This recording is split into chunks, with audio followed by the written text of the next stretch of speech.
Muito boa noite, doutor Alessandro de Oliveira, novo coordenador da Lava Jato, já podemos chamar assim, né? O nome que está sendo colocado aí como substituto de Deltan Dallagnol. Bem-vindo, primeiramente, ao Gabinete de Crise. Fico muito agradecido pelo convite e a oportunidade de poder aqui me manifestar. Doutor Alessandro, para começar, eu gostaria primeiro que o senhor se apresentasse aos nossos espectadores, né? Muita gente não conhece. O senhor tem aí, vinha trabalhando, né, junto à PGR, na equipe da subprocuradora Lindora Araújo, e muita gente também está associando o seu nome justamente à nova gestão, à Lindora, ao próprio PGR Augusto Aras. Então, eu gostaria que o senhor se apresentasse, falasse dessa relação e se apresentasse, falasse um pouquinho do seu histórico profissional. Sim, recentemente aceitei esse grande desafio na sucessão do Deltan Dallagnol. Eu até evito usar a palavra substituir porque tenho uma grande admiração pelo trabalho que ele tem realizado e que sempre realizou, de forma que ele é quase que insubstituível. Eu vou simplesmente sucedê-lo na coordenação da Lava Jato. Mas já faz um bom tempo que eu trabalho com combate à corrupção. Não estou agora, a partir da manhã, na verdade, oficialmente ingressando na Força Tarefa e iniciando meus trabalhos de combate à corrupção.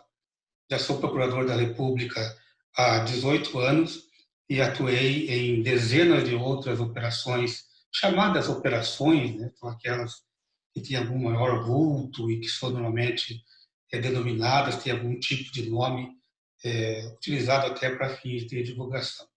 Já atuei em dezenas de operações, mais recentemente, desde 2018, estou na Lava Jato, atuando no grupo de trabalho da Procuradoria-Geral da República, desde a gestão da doutora Raquel Doge, passando agora pela gestão do doutor Augusto Aras. Então, estou com esse contato, pelo menos direto, com a Lava Jato desde 2018 e na semana passada surgiu essa disponibilidade pela pretensão do Dr. Deltan Dallagnol, por motivos particulares, de sair da coordenação da Força Tarefa e para resolver essas questões particulares abriu a oportunidade de permuta com os demais ofícios de Curitiba. Dos nossos critérios e normas internas, é algo muito simples e rápido. Os que demonstrassem interesse, o mais antigo ocuparia essa vaga de permuta, eis que eu soube recentemente também, o único interessado, na verdade, mas se houvesse mais interessados, teríamos aí uma definição pelo critério objetivo da antiguidade. Por que o senhor vai entrar nesse caldeirão que é a Lava Jato? A atuação criminal, especialmente combate à corrupção e delitos econômicos, é uma grande paixão de longa data, paixão de atuação profissional, por um bom tempo paixão acadêmica, de forma que é algo que a gente realmente gosta de atuar, se sente bastante, é muito gratificante atuar nessa área. E não existe no mundo nenhum local de experiência ou de imersão no combate à corrupção e delitos econômicos que é a frente chamada Operação Lava Jato. Surgiu a oportunidade, aquele que é um grande desafio, as barreiras que certamente virão do campo profissional, pessoal, funcional, elas são superadas pela vontade de realmente aprender, intensificar esta experiência. Enfim, é o desafio, na verdade, que até de maneira paradoxal, às vezes nos impede de ir avante, é o que, na verdade, mais me atraiu para essa nova missão. Vou lhe fazer uma pergunta incômoda. A gente ouve nos bastidores, o senhor sabe, né? Imprensa é correr transmissão de várias versões. A gente está sempre em busca da que seja a verdadeira, a real. Ouvimos que a sua escolha, justamente por esta função que o senhor ocupa hoje, ou ocupava até hoje, junto à subprocuradora Lindora Araújo, que então a sua indicação para substituir o Deltan Dallagnol estaria relacionada há, vamos dizer assim, uma condição para que o PGR autorize a prorrogação da força-tarefa da Lava Jato, por mais um ano ou 6 meses, enfim, algum período. Tem fundamento essa versão? Primeiro de tudo, não se preocupe que não há pergunta incômoda feita pela sociedade através dos seus olhos, ouvidos e sentidos, que é a imprensa. Na verdade, é um dever de todo servidor público prestar informações corretas, transparentes e cristalinas à sociedade. Não se preocupe, nenhuma pergunta aqui ficará sem resposta e não há pergunta incômoda. Eu soube realmente de algumas conjecturas nesse sentido, e é assim que eu qualifico, apenas conjectura. Não, a minha relação com a cúpula da Procuradoria da República é uma relação estritamente profissional, apesar de harmônica, enfim, uma relação cordial, urbana, como em qualquer outro setor de convivência social. Não houve qualquer condicionamento, qualquer condicionante, qualquer pedido ou mínima interferência para que eu aceitasse ou me apresentasse a esta pergunta. E digo mais, doutora Lindora, doutor Augusto Aras, somente souberam desta pretensão quando nós encaminhamos já o processo avançado, já decidido, de permuta entre os nossos ofícios. Na verdade, não houve absolutamente qualquer mínima interferência ou condicionante para que esse processo ocorresse. O que houve, sim, de maneira clara, uma questão particular do Deltan, uma vontade minha de, repito, suceder a atuação do Deltan, já que substituí-lo pela sua capacidade é praticamente impossível, e nessa vontade agora redundou em efetiva sucessão a partir da manhã na coordenação do Lava Jato. O procurador-geral Augusto Aras, em uma live recente, inclusive para a TV dos Trabalhadores, TV do PT, do Partido dos Trabalhadores, ele estava conversando com advogados que defendem investigados no Lava Jato e fez duras críticas à Lava Jato, ao que ele chama de lavajatismo. Disse que, inclusive, era a hora de acabar com o lavajatismo e voltar à velha, tradicional, à boa forma de combate à corrupção. Bom, a Lava Jato é um marco histórico, não é? Eu, que faço jornalismo investigativo há 20 anos, muitas vezes a gente fazia grandes denúncias e essas denúncias iam para a gaveta, né? Realmente a Lava Jato ela chama atenção pelo modelo instituído e pelos avanços que ela conquistou nesses últimos 6 anos. Realmente é um divisor de águas no combate à corrupção. Então, quando você ouve, né? Pelo menos a gente está do lado aqui, não sei como é do lado aí, mas do lado aqui, quando a gente ouve que tem que acabar com o lavajatismo e voltar à velha forma tradicional de combate à corrupção, nos soa como como impunidade, né? Como aquela velha forma de livrar os corruptos da cadeia, como impunidade. O senhor concorda que tem que acabar com o lavajatismo e voltar à velha forma tradicional de combate à corrupção? Também, ótima pergunta. Infelizmente, eu vou te frustrar um pouquinho, porque, na verdade, eu não tenho condição de avaliar ou interpretar qual o sentido que pretendeu dar a essa expressão ou eventuais outras críticas que teriam sido proferidas pelo Dr. Augusto Aras, até porque não acompanhei essas críticas, e mesmo que tivesse eventuais críticas, e mesmo que tivesse acompanhado, eu não me sentiria à vontade para fazer uma análise do que eu teria falado, ou eventualmente interpretar o sentido e o alcance de uma ou outra expressão que ele utilizou. Parece que teria utilizado essa expressão lavajatismo, então lamento, não me sentiria à vontade para fazer referência. Agora, em relação à Lava Jato, tenho sem dúvida uma convicção muito bem formada, eu acredito efetivamente que ele é um divisor de águas.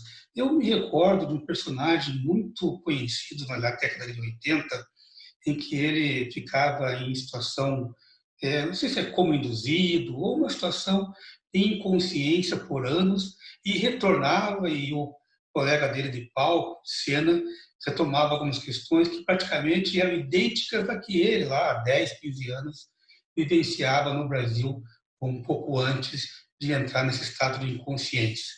Eu fico imaginando alguém nessa posição em 2013 que desperta agora em 2020. Ele teria dificuldade de acreditar nas mudanças que foram proporcionadas pelo advento da Lava Jato. Isso, para mim, é muito significativo. Sempre se falou, sempre se disse que todo mundo sabia que isso sempre aconteceu, que isso sempre acontecia, que isto era comum.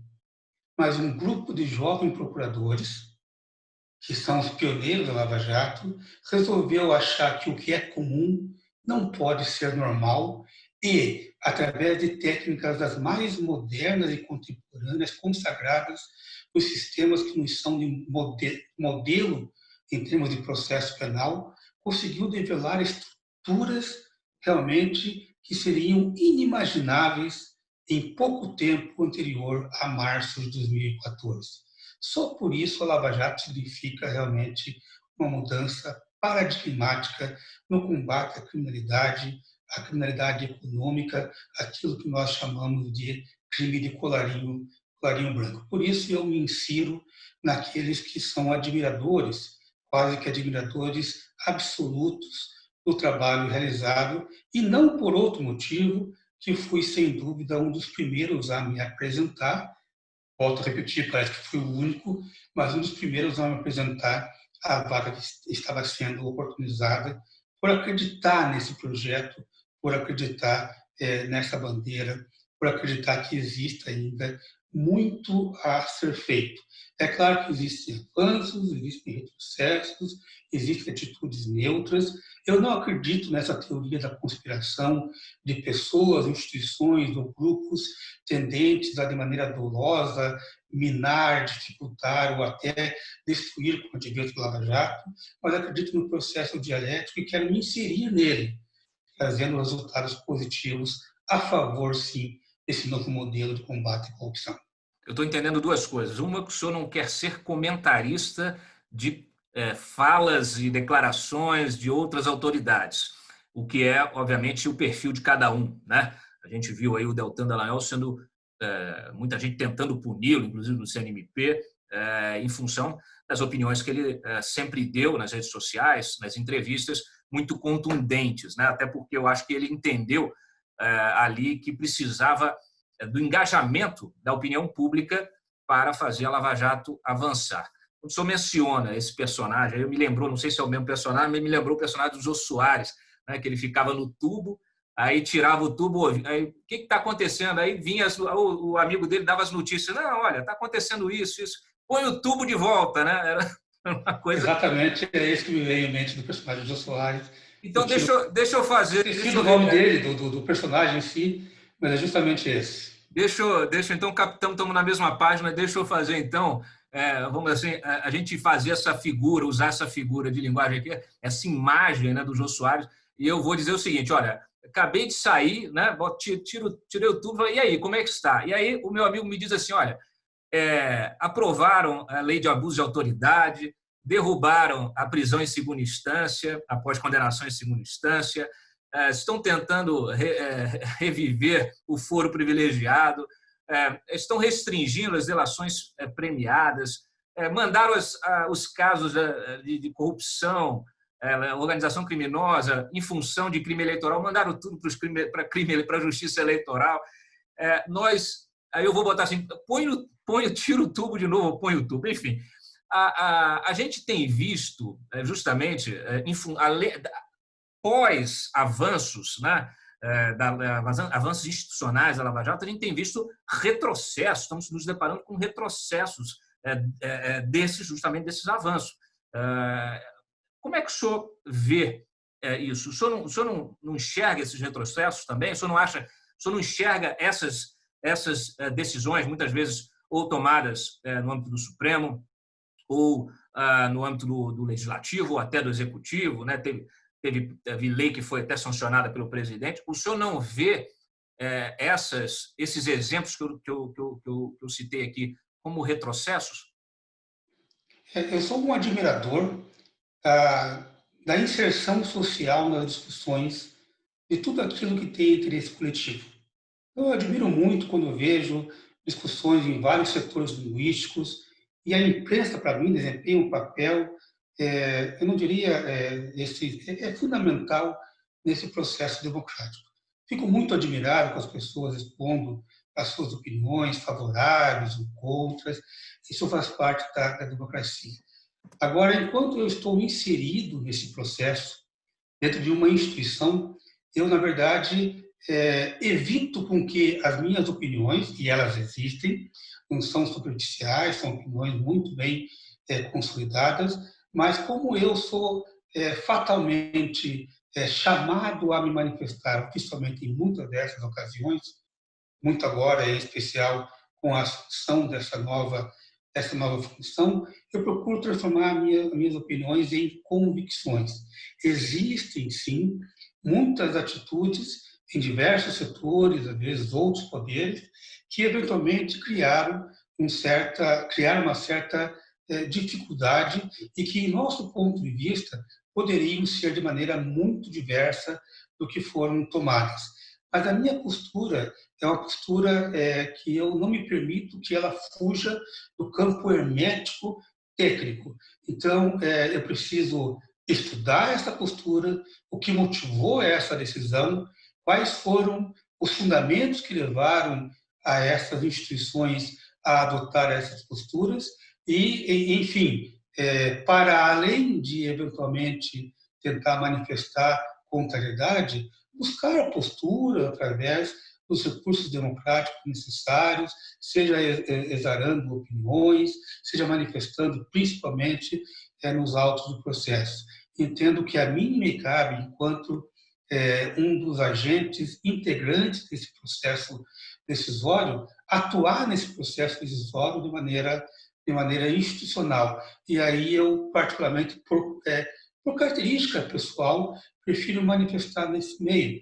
É claro que, para fins de Lava Jato, a impossibilidade jurídica pela interpretação dada da chamada prisão em segunda instância, ela, na verdade, cria uma série de dificuldades práticas, muito mais do que jurídicas, mas fáticas, práticas, em relação às colaborações vindouras, o chamado pacote anticrime, especialmente na parte de colaboração, trouxe alguns dispositivos que também causam uma série de limitações jurídicas para a colaboração premiada, mas o fato é que eles existem e precisarão ser respeitados. Cabe-nos, através de discussões pertinentes, tentar convencer as autoridades da importância e da viabilidade jurídica da prisão e da necessidade de aprimoramento da colaboração premiada enquanto importantíssimo instrumento de combate à corrupção, mas trabalhar com o que efetivamente existe, certamente com todo o respeito às instituições que legitimamente estão ali para defender aquela ideia. Muitas vezes eu discordo de muitas dessas posturas, acredito, por exemplo, que as 10 medidas poderiam indicar um avanço tão grande quanto foi a Lava Jato, mas o fato é que não avançou e acabou trazendo situações que já criaram uma certa dificuldade. Agora, transformar essas barreiras, essas dificuldades, em trampolim para tentar avançar mais ainda, com dificuldade e tudo, porque parece-me que esse é o nosso objetivo. Nunca desistir, sempre discutir, sempre aprimorar, com respeito às instituições, com respeito às pessoas, mas nunca se acomodar. Essa, na verdade, é uma postura que eu sempre carreguei em termos profissionais e pretendo continuar nessa postura. Enfim, eu ainda acredito que a gente tem muito a trilhar no, na, nessa via que foi aberta pela Lava Jato. O senhor tem críticas ao trabalho da Lava Jato, técnicas ao trabalho da Lava Jato, nesses últimos anos? Nesse momento, não. Na verdade, assim, as conquistas, eu tenho a todo momento insistido nisso, as conquistas são enormes, na verdade, né? O pessoal compara muito a mãos limpas da Itália, aqueles momentos de mudança paradigmática, mudança revolucionária, e realmente o foi. Embora, historicamente, eu gosto mais de comparar a Lava Jato a um período um pouco anterior a Mãos Limpas, lá no final da década de 80, início da década de 90, do combate à chamada máfia italiana, especialmente a máfia conhecida como Cosa Nostra, que, na verdade, foi um predecessor das Mãos Limpas, uma análise histórica bem interessante, que eu considero até mais próxima da Lava Jato do que a Mãos Limpas. E a Lava Jato realmente significou isso. Então, essa admiração faz com que eu efetivamente tenha esses olhos voltados ao que trouxe de bom. Agora, não existem pessoas perfeitas, não existem instituições perfeitas. Internamente, é claro que a gente pretende avaliar essas rotinas, esses métodos na discussão com os demais integrantes, porque lá a decisão colegiada é o que prevalece, e eventuais arestas eventuais rumos poderão ser corrigidos. Mas dois pontos importantes: a essência há de ser mantida. E o segundo, esse processo de aperfeiçoamento é um processo de autocrítica que ocorreria com ou sem a minha presença, com ou sem Deltan, que é um processo natural de uma instituição, de uma entidade que se pretende aperfeiçoar. Nessa questão, nós temos visto, se o senhor já fosse, eu vou lhe fazer uma pergunta aqui, se o senhor já fosse coordenador da Lava Jato, quando a Procuradoria-Geral tentou acessar as bases de dados da Lava Jato, o senhor concordaria com esse acesso, sem decisão da Justiça, sem isso estar relacionado a nenhum processo, né? O senhor concordaria com esse acesso, vamos dizer assim, total a uma base, um acesso que se dá justamente, enfim, sem nenhum tipo de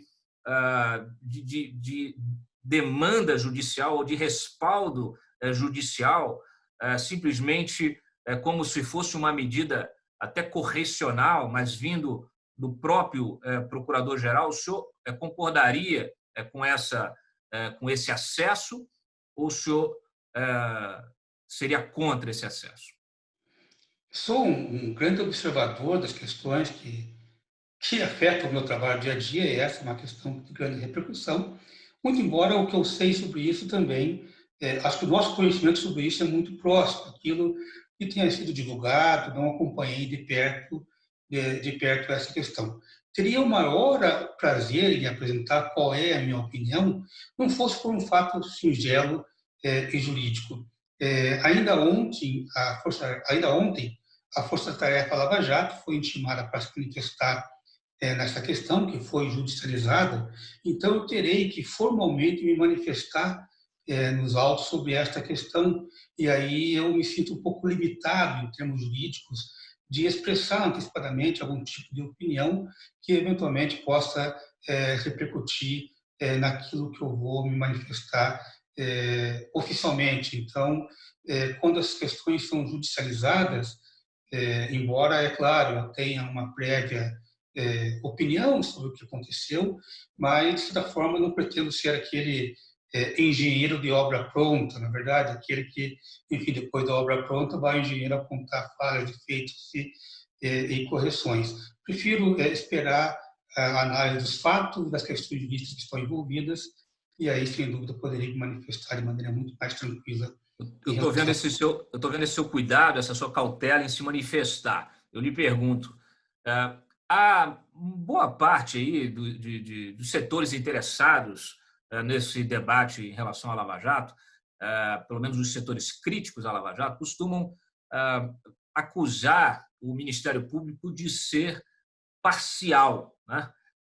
E eles requerem uma postura imparcial do Ministério Público, que é uma postura que, evidentemente, cabe à Justiça, né? Não ao Ministério Público acusador. Estou errado ou estou certo? Na verdade, esse é um ponto bem interessante, na verdade, né? Eu não tenho dúvida em afirmar que a parcialidade está naquele que interpreta a postura do Ministério Público, e isso demonstra um verdadeiro desconhecimento da atuação do Ministério Público. Como diria um grande autor italiano, lá do século retrasado, né?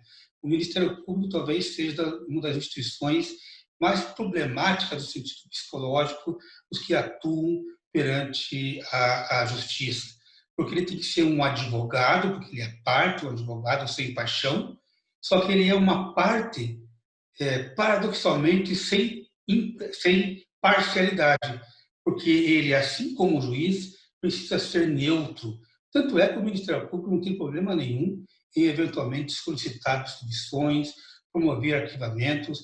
Ele não pode ser um vingador da sociedade. Ele precisa agir com a mesma neutralidade que age o judiciário, porém, ele sempre será parcial por uma questão simples, porque ele é a parte acusadora, ele é a parte do processo que leva à demanda. Então, ele é uma contradição em termos, porque ele é a parte imparcial, prefiro eu dizer, a parte neutra nesse processo. Agora, em relação à atuação do Lava Jato em si, eu insisto nessa questão, eu estou absolutamente tranquilo em afirmar que qualquer indicação de parcialidade, de atuação partidária da Lava Jato, ela indica mais a politização ou o partidarismo de quem interpreta essa atitude. Tenho absoluta convicção que a atuação do Ministério Público, e especialmente a atuação do Ministério Público Federal, e mais especificamente ainda da Força Tarefa Lava Jato, não tem qualquer vinculação direta ou indireta, mediata ou imediata, com calendário eleitoral ou bandeira partidária. Isso é muito importante, porque há muitas acusações, né? Inclusive recursos ao Supremo, que acusam os integrantes da Lava Jato, né, de usarem as investigações para objetivos eleitorais. Então, o senhor está me dizendo que não existe isso, eu nunca vi isso acontecer no âmbito da Lava Jato, perfeito? Sem dúvida. Eu lhe pergunto também o seguinte, a gente tem visto que há, né, muitas críticas a essas manifestações públicas do Deltan e de outros procuradores. O senhor, duas perguntas. Como que o senhor se julga? O senhor se julga porque é um cargo de coordenação, um cargo de liderança, o senhor se julga um líder centralizador ou descentralizador? O senhor terceiriza, gosta de terceirizar o trabalho, gosta de concentrar o trabalho? E aí uma outra pergunta, obviamente eu sei que o senhor vai ter aí cautela em responder, e não vai querer fazer uma crítica, obviamente, ao Deltan, mas ele é muito criticado por se manifestar muito publicamente, mas, ao mesmo tempo, ele justifica isso com essa natural necessidade de que a opinião pública seja informada, né, que os processos sejam transparentes, para que ela possa acompanhar aquilo que está acontecendo e apoiar, né, do ponto de vista da sociedade, esta sociedade, apoiar o trabalho institucional do Ministério Público no âmbito da Lava Jato. O senhor considera necessária a opinião, o apoio da sociedade ao trabalho da Lava Jato, ou isso não é necessário, a instituição deve seguir o seu curso sem nenhum tipo de pressão, seja por um lado, seja por outro? Qual é a sua opinião a essas duas questões? A atuação da sociedade, até mencionei no início da nossa conversa, ela é essencial. Em qualquer regime que se diga democrático, e eu acredito na democracia do Brasil, embora acredite que seja uma democracia bastante complexa, essa nossa brasileira, mas ela é essencial. Não há a menor sombra de dúvida disso, que o apoio ele é muito importante para o destino da Lava Jato. Agora, quanto à divulgação de atividades, eu vejo isso como dupla face. Ela é um dever de qualquer servidor público, ressalvado, é claro, o sigilo constitucional, e a Lava Jato lida muito com o sigilo constitucional, mas a prestação de contas do funcionário público, ela se dá pela devida informação, seja de maneira direta ou seja através daquele que eu mencionei, que é o veículo que vai transformar esse dado em informação para a sociedade, que é a imprensa, e a imprensa livre acima de tudo. Só que, para além de ser um dever de qualquer servidor público prestar contas do que está fazendo, pelo que ele é pago, o Ministério Público, na área de persecução penal, é pago justamente para isso, para desvelar grandes esquemas de corrupção, para processar criminalmente aqueles que devam, para buscar condenações, repristinação das consequências econômicas desse delito.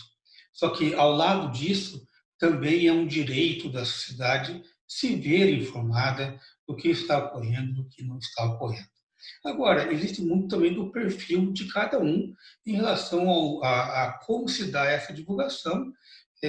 Particularmente, sou um pouco mais reservado, mas insisto nessa tecla, é uma questão de característica, de perfil.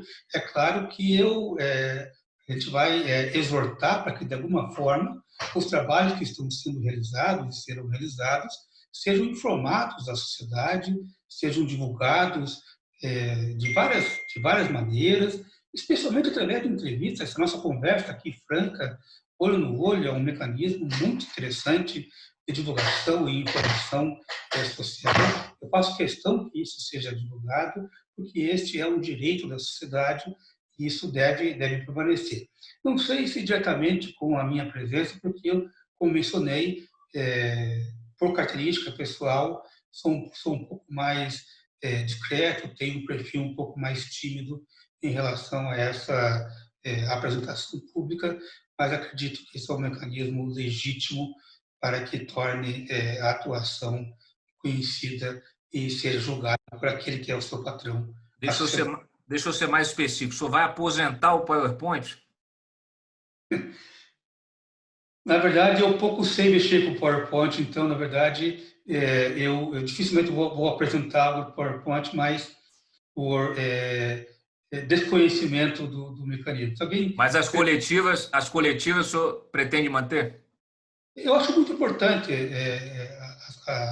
as coletivas que elas estão inseridas nesse mecanismo de prestação de contas da sociedade do que está sendo feito, e às vezes elas significam até garantia de quem é suspeito ou não, porque começam a surgir muitas especulações, conjecturas, e o silêncio pode significar as mais absurdas, às vezes, teses, através de interpretações de atitudes.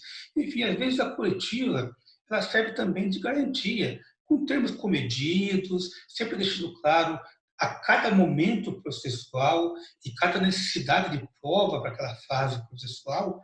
Deixando bem claro isso, ela é um excelente instrumento, não só para informar, mas também para que as pessoas possam exercer de maneira conveniente seu direito de defesa. Perfeito. Em relação à sua forma de liderar, o senhor se considera centralizador ou não? Em absoluto.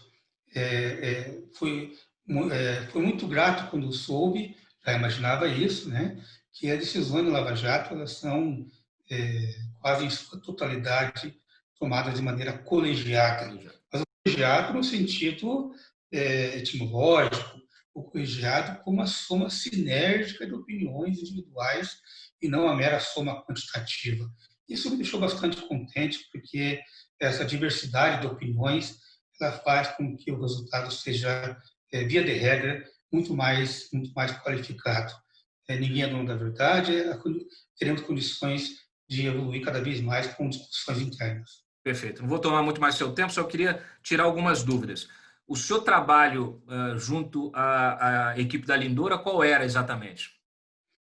Já faz 1 ano e meio, mais ou menos, em que eu tenho acompanhado com todos os incidentes das colaborações premiadas homologadas no Supremo Tribunal Federal e, mais recentemente, também no Superior Tribunal de Justiça.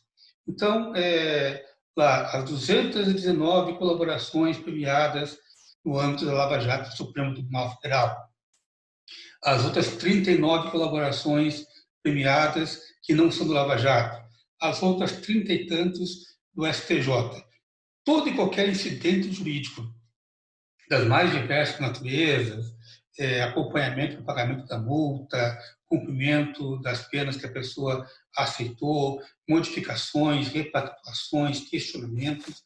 Eu acabo acompanhando e monitorando toda esta questão para que, enfim, uma vez firmado o pacto, o negócio jurídico chamado colaboração premiada, ela tenha suas consequências e tanto o Ministério Público cumpra a sua parte, quanto o colaborador. Para isso, a gente precisa, às vezes, não só esperar a reação ou a iniciativa do colaborador, como acompanhar e cobrar, às vezes, o cumprimento. Perfeito.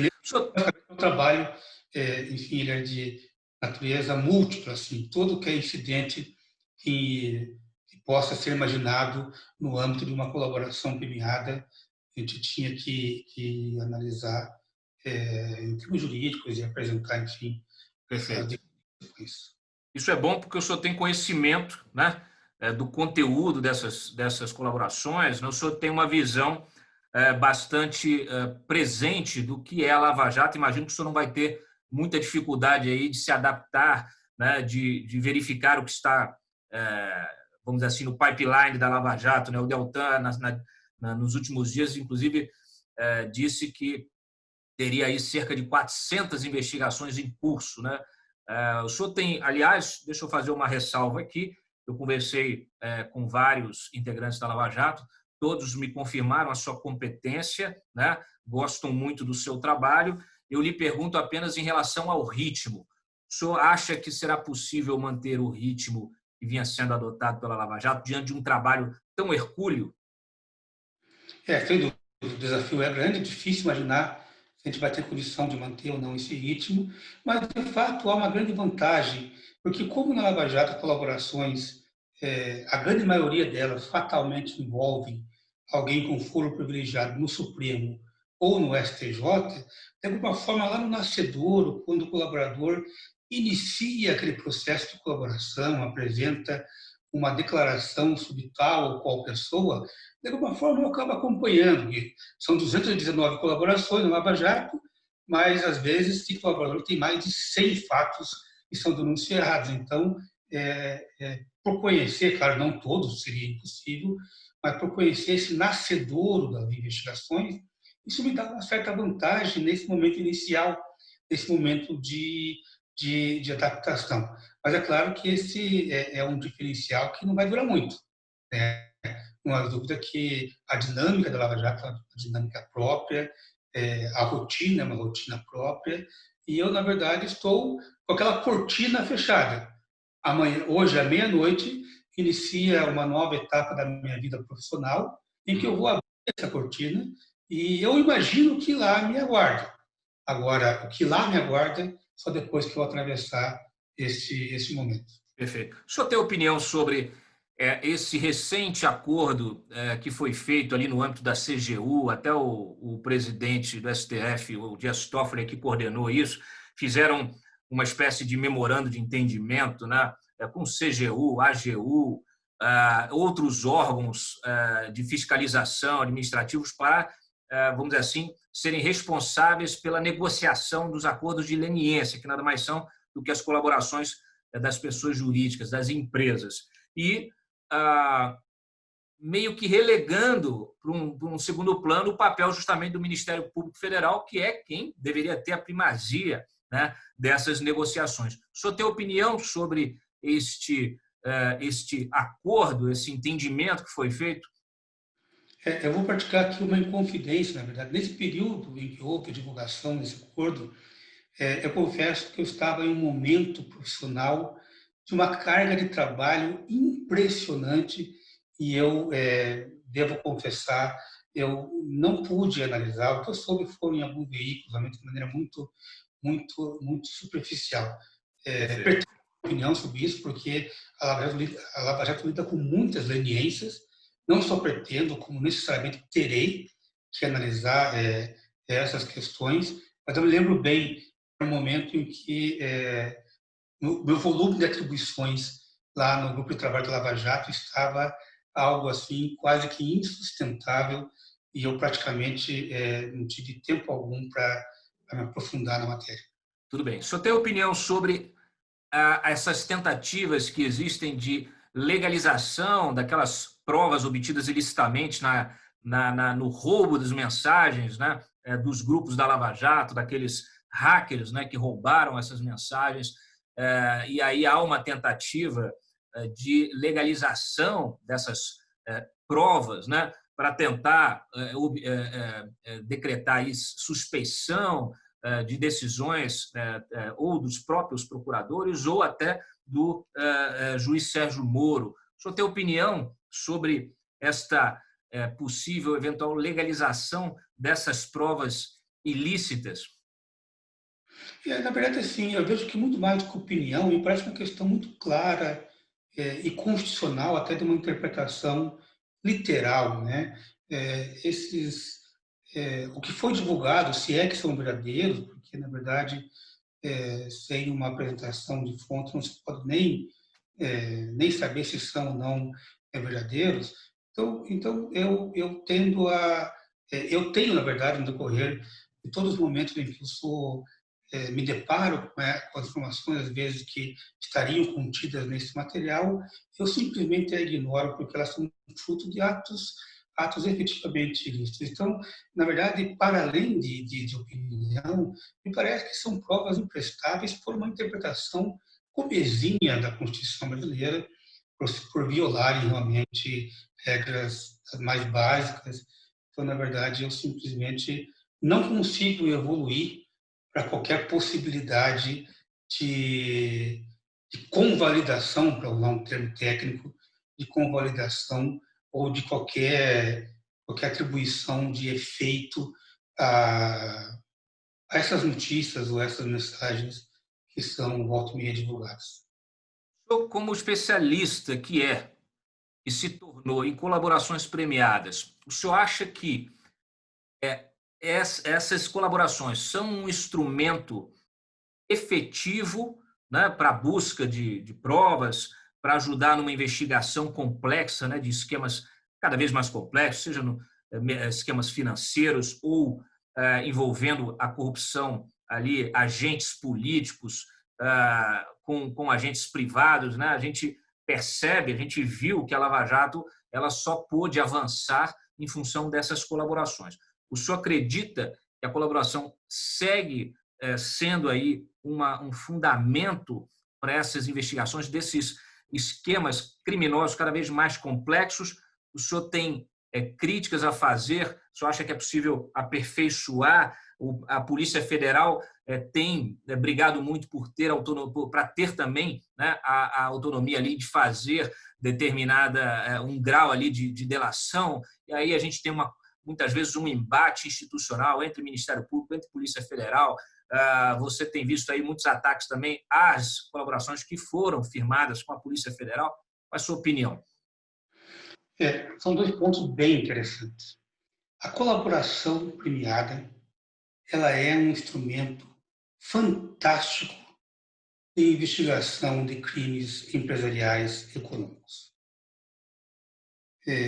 Talvez para isso precisasse um pouco mais de tempo, enfim, porque envolve, às vezes, questões jurídicas complexas, mas a colaboração premiada, ela tem sido usada por países que nós usamos como modelos de persecução, às vezes há séculos, como é o modelo anglo-saxão, tá?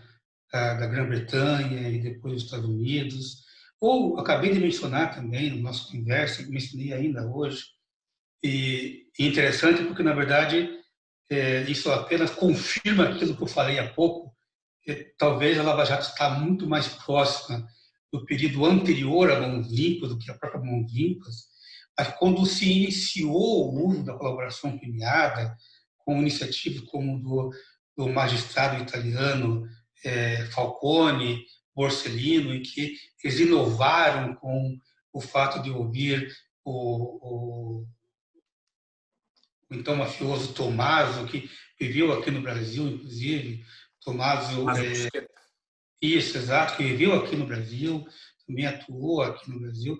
Aquilo era algo inovador e aquilo significou a grande mola propulsora para o descobrimento do esquema mafioso que dominava aquela região da Itália, que é considerado por muitos como o sistema mais organizado ou o sistema criminal mais organizado que nós temos conhecimento, a ponto dos veículos de comunicação se surpreenderem. Isso temos várias notícias, várias obras técnicas, dizendo assim, tudo aquilo que se romantizava sobre a Cosa Nostra, o sistema de colaboração, que lá eles chamam de pentite, acabou mostrando que é verdadeiro. Aquela questão dos homens de honra, da omertà, das regras, inclusive baseadas em uma moral própria, enfim. Então, existem alguns tipos de crimes, especialmente o crime organizado e o crime empresarial, econômico, cuja a técnica de investigação, que nós chamamos de colaboração premiada ou delação premiada, como alguns preferem, ela é fundamental. Ela é uma técnica que enfim, ela causa resultados impressionantes. Não nos preocupamos, eventualmente, que ela seja regulada, que ela seja limitada. Opinião, já que nós estamos no campo da opinião, do jeito que ela foi regulamentada, ela limitou demais as possibilidades que podem ser ofertadas pelo Ministério Público. Acredito eu que, assim como os sistemas que nos serviram de modelo, deveria haver uma maior abertura, maior amplitude de possibilidades. Hoje a lei restringiu bastante, e quando a lei restringe essas possibilidades, ela limita a vontade do colaborador em colaborar, né? Então, mas enfim, elas estão aí e podem ser eventualmente aperfeiçoadas. Mas é uma técnica que veio para ficar, ela não pode ser abandonada em nosso sistema. E quanto a quem faz, se é Ministério Público ou Polícia, eu confesso, na verdade, que eu ainda sou um pouco romântico nesse momento. Acredito que eventuais tensões elas existem através de vaidades individuais de um outro integrante, mas conheço o trabalho da Polícia Federal, sou um admirador de carteirinha do trabalho da Polícia Federal e, muito mais do que admirador do Ministério Público Federal, eu sempre sonhei, desde os tempos de banco escolar, em ser procurador da República. Então, muito mais que admirador, eu vivencio o Ministério Público Federal e sou um pouco romântico, no sentido que essas instituições podem, unindo esforços, serem essenciais para os destinos do combate à corrupção nesse país, e isto supera em muito qualquer tensão decorrente, repito, de uma ou outra eventual vaidade individual de lado a lado. As instituições muito fortes, muito respeitadas, muito respeitáveis, e assim que permaneçam por longos anos. Com autonomia, né? Qual a sua opinião sobre o juiz das garantias? Pois é, o juiz das garantias, ele me parece que é uma problemática fática nele. O Brasil talvez não esteja ainda em condição de recebê-lo. Mas a essência, a ideia, ela não é ruim, não. Realmente, muitos sistemas, especialmente europeus, utilizam um sistema parecido com esse. Só que eu retomo lá, permita-me fugir um pouquinho para a filosofia, que às vezes me torna um pouquinho mais, além do juridiquês, agora partindo um pouquinho para a filosofia, né? Dizem que um ato ético, para ser ético, tem que ser bom, verdadeiro e factível. Bom, para ser bom, tem que ser verdadeiro, válido e factível. Garantia é verdadeiro, ou seja, é possível ter um juiz que aprecie questões pré-processuais e outro-processuais. Ele é válido porque ele tem a sua legitimidade interna a partir do momento em que ele pode, eventualmente, criar condições para o aperfeiçoamento da justiça. Mas no Brasil ele não é factível em muitas das comarcas do nosso Brasil afora, esse nosso país continental. Então, nesse campo da factibilidade, eu tenho uma certa resistência ao juiz de garantias. Perfeito. A força-tarefa é um modelo consagrado e existe uma discussão muito forte justamente na mudança desse modelo. Falaram da UNAC, parece que já está descartado, tem outros modelos. O senhor vê nesses outros modelos algum que seja realmente viável para a nossa realidade, podemos colocar em funcionamento numa possível transição? Eu fico muito satisfeito que a questão está em boas mãos, né? Isso está atualmente sendo discutido no Conselho Superior do Ministério Público Federal, cujos componentes são pessoas altamente qualificadas. Isso me deixa tranquilo que a discussão nesse ponto ela é altamente qualificada e eu posso acreditar, então, que o resultado também será um resultado bastante produtivo. Só que, independente do modelo que está sendo estudado, aperfeiçoado ou não, a essência é a força-tarefa, né? Seja a força-tarefa genuína, como está sendo agora estabelecida, né? Ou seja o DAC, seja alguns outros modelos, mas a essência é a união, a congregação, a sinergia, a convergência de atuação de membros do Ministério Público para investigações complexas, porque a atuação do nosso Código Penal, lá de 40, do século passado, é um delito individual, é uma atuação liberal econômica, um direito individual que demanda uma resposta individual a ser apurada e investigada por um delegado, processada por um promotor, por um procurador, julgada por um juiz. Os delitos empresariais econômicos, delitos de colarinho branco, associações criminosas, tráfico de drogas, crimes transnacionais, eles exigem uma maior complexidade. Uma pessoa, uma ilha não consegue enfrentar muitas dessas questões. Então, esse modelo de força-tarefa, ou seja qual o nome que se dê, mas que exija também a união de esforços, é um modelo bem-vindo, é um modelo necessário. Essa sinergia que o senhor fala, ela inclui também a sinergia com outras instituições, a sinergia com a Polícia Federal, a sinergia com o Judiciário? Sim, a minha esperança de força-tarefa até, ela vai além do que está sendo discutido hoje.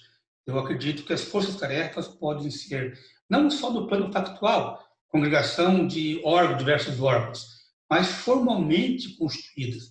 Hoje isso não é possível no plano formal, mas eu realmente acredito que, eventualmente, para eventuais fatos específicos que demandam análises específicas, em campos, às vezes, que exigem conhecimentos técnicos específicos, haja a possibilidade jurídica de se formarem forças-tarefas para aquela atuação, como nós vemos em modelos muito mais avançados, que sempre deram certo ao longo dos séculos, no decorrer da história do processo penal em outros países. Não sei se me fiz entender, mas, digamos, a Lava Jato, ela poderia ser muito mais do que a união da força-tarefa da Polícia Federal, com a força-tarefa do Ministério Público Federal, com a força-tarefa da Receita, com a força-tarefa, enfim, dos órgãos envolvidos. Não vou aqui nominar para não cometer a impropriedade de esquecer um ou outro, mas ela poderia ser uma força-tarefa que unisse integrantes de várias instituições, né? Isso seria até uma sinergia que sabe até maior que nós temos. Só que hoje não há mecanismo para isso, mas quem sabe isso possa ser discutido no futuro. A gente teve, vamos dizer assim, uma ideia mais ou menos nessa linha com a Lava Jato, mas essa ideia foi muito criticada, muito bombardeada, né? Muitas vezes o pessoal falava assim, mas essa relação com a Receita, do Ministério Público com a Receita, essa relação com o COAF, essa relação com a PF, essa relação com o juiz. O senhor acha, por exemplo, que o Ministério Público precisa e a Polícia Federal precisam estar, né, nesse contato mais direto, hoje em dia, inclusive, com toda essa informalidade, né, de WhatsApp, de comunicação digital, você, com os processos digitalizados, com o IPROC, com essa coisa toda, o senhor apoia esse tipo de relação mais direta, mais fluida do Ministério Público com o juiz, com o judiciário, para dar celeridade às investigações? Qual é o limite disso? O contato institucional, ele é sempre muito relevante. Ele sempre é muito salutar, resolve muitos problemas e alcança melhores objetivos. Não tenho dúvida que essa proximidade dentro desta atuação é que, veja, o objetivo, vamos tentar fazer uma expressão comum aqui para resumir, não é tecnicamente correto o que eu vou dizer, mas para a gente tentar entender. Qualquer processo penal tem por objetivo a verdade. E há diversos órgãos que vão atuar nesse caminho do processo, todos com um objetivo: descobrir esta verdade. Então, nos delitos fiscais, quando a Receita atua, embora ela também possa atuar pela questão aduaneira, pela questão de tributação, isso é uma questão das prerrogativas, das atribuições dela, ela seria um órgão parceiro importantíssimo por ter o conhecimento daquilo que também tem repercussão penal, um delito contra a ordem econômica. Então, isso é uma convergência com a atuação do delegado e os agentes da Polícia Federal, que também, ao instaurar o inquérito, querem nada mais do que descobrir autoria, materialidade e elementos de relevância sobre a ocorrência ou não ocorrência do crime, para levar ao Ministério Público, que tem também, que terá a atribuição de decidir por um arquivamento ou oferecer uma causa penal acusando alguém por um crime, e o judiciário, para que bem possa julgar. O essencial é que ele tenha condições de ter em sua vista o maior número de elementos possível sobre aquilo que lhe é apresentado. Então, e a defesa, acima de tudo. A defesa, acima de tudo, que tem um objetivo primordial, a partir da perspectiva da defesa daquele que é acusado, mas também busca a verdade. Todos buscam a verdade. Esse contato ele é, sem dúvida, primordial nessa relação processual. É claro que isso pode ser aperfeiçoado, mas não há que se confundir essa proximidade com promiscuidade. Promiscuidade é uma outra questão, é uma questão espúria, ilícita, muitas vezes criminosa, mas as instituições elas estão, a priori, acima disso, estão ali de boa fé para resolverem o problema. Desvios vão sempre, eventualmente, existir, mas os desvios eles têm sido excepcionais e não se pode, eventualmente, tratar o excepcional a partir dos grandes benefícios que trazem. Com generalizações, né, que acabam prejudicando Exato. a instituição como um todo. O senhor tem opinião sobre a figura, o símbolo de Sérgio Moro? O senhor gostaria que ele ainda estivesse na 13ª, com o senhor coordenando a Lava Jato? É difícil dizer se eu gostaria ou não, porque ele tomou a decisão que ele entendeu adequada, mas é de público que eu posso falar, como já falei em outros ambientes, sou um admirador, sim, da coragem, conhecimento, profissionalismo e caráter do juiz Sérgio Fernando Moro. Tive a grata oportunidade de trabalhar com ele na 13ª Vara Federal Criminal, não no Lava Jato especificamente, mas aprendi a nutrir uma grande admiração pelo magistrado. Enfim, sempre externei isso em vários ambientes e faço questão de deixar claro isso. Perfeito. Para encerrar, a última pergunta. O Deltan Dallagnol, no seu vídeo de despedida, disse o seguinte: sonhamos junto o sonho de um país menos corrupto. Serei eternamente grato a vocês por isso. O sonho de um país menos corrupto acabou? Não, não acabou. Ele precisa ser retomado e ele vai ser retomado. E eu espero que daqui a algum tempo, muito mais do que palavras, a gente possa estar lidando com dados, com números, com consequências e com fatos. Acabar não vai acabar. Já se superou essa ideia de criminalidade zero, de ausência de crime. Isso é uma questão utópica. Dizem até, abrindo um pequeno parênteses, há quem diga que o crime às vezes faz bem para a sociedade. Eu tenho muitas ressalvas sobre isso, é uma análise sociológica um pouco questionável. Então não vai acabar o crime, mas o Brasil precisa evoluir muito nesse sentido e a gente pretende dar alguns passos nesse rumo. Não há vento favorável para o barco que não tem rumo, na verdade. Nós temos sim rumo e vamos tentar fazer com que esse vento nos leve a esse porto seguro. Tá certo. Olha, muito obrigado pelo seu tempo.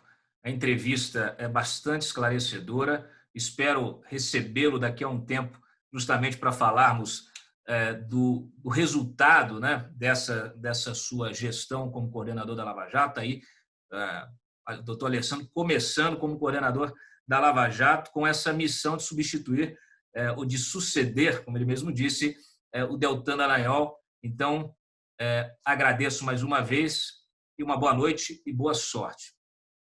Uma boa noite a todos, realmente. Eu que te agradeço essa oportunidade de, como eu falei, de prestar contas do meu trabalho, da grande expectativa que tenho, do entusiasmo que tenho para, a partir de amanhã, suceder Deltan Dallagnol nesse tão brilhante e tão, enfim, significativo trabalho da Lava Jato. Perfeito.